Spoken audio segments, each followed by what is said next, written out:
8 अक्टूबर 2005 सुबह का वक्त था।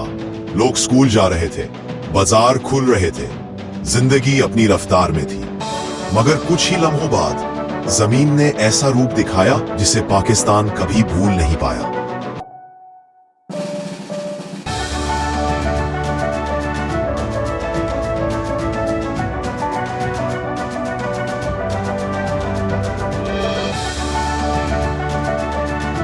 सुबह 8:50 बजाए 7.1 मैग्नीट्यूड का ज़लज़ला पाकिस्तान, कश्मीर और इंडिया के कुछ हिस्सों में महसूस हुआ। मुजफ्फराबाद एपिसेंटर था और चंद सेकंडों में शहर मिट्टी का ढेर बन गया। इस ज़लज़ले ने सिर्फ इमारतें नहीं, लाखों लोगों की जिंदगियां भी तोड़ दी।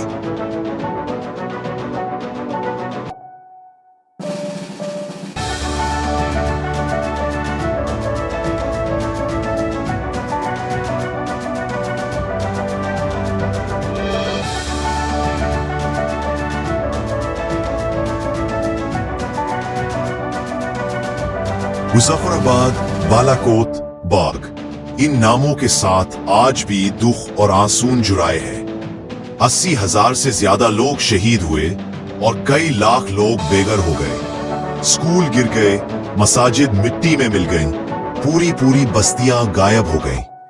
इस वक्त सिर्फ मिट्टी, चीख और खामोशी रह गई थी।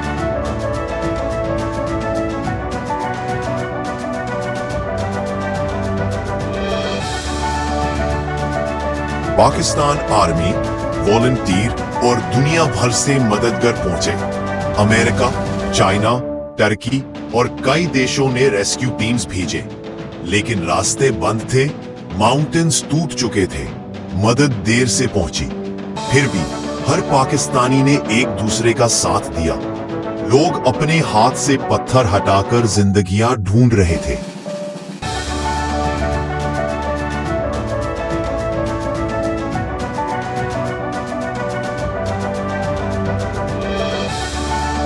ज़लज़ले के बाद सर्दी ने नया इम्तिहान लिया। जिन्होंने ज़लज़ला झेला, उन्हें ठंड ने घेरा।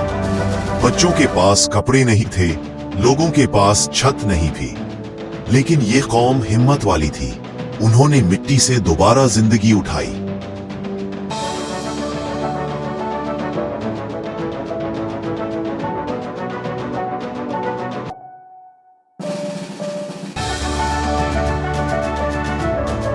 धीरे धीरे पाकिस्तान ने खुद को संभाला।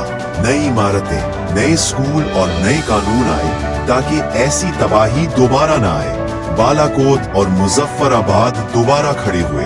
ये सिर्फ इमारतें नहीं, उम्मीद का नया सफर था।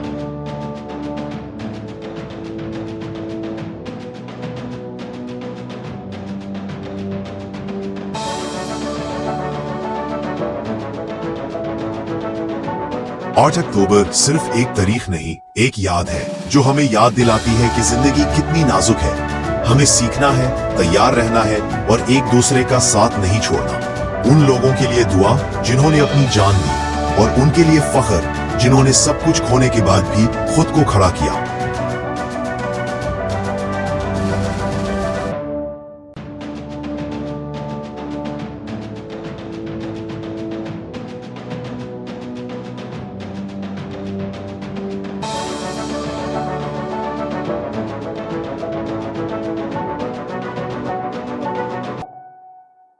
ये थी कहानी 8 अक्टूबर 2005 की, जब पाकिस्तान हिल गया लेकिन टूटकर भी मजबूत बना। अगर आपको ये वीडियो पसंद आई हो तो लाइक करें, शेयर करें और हमारे चैनल बख्श वाइब्स को सब्सक्राइब करें।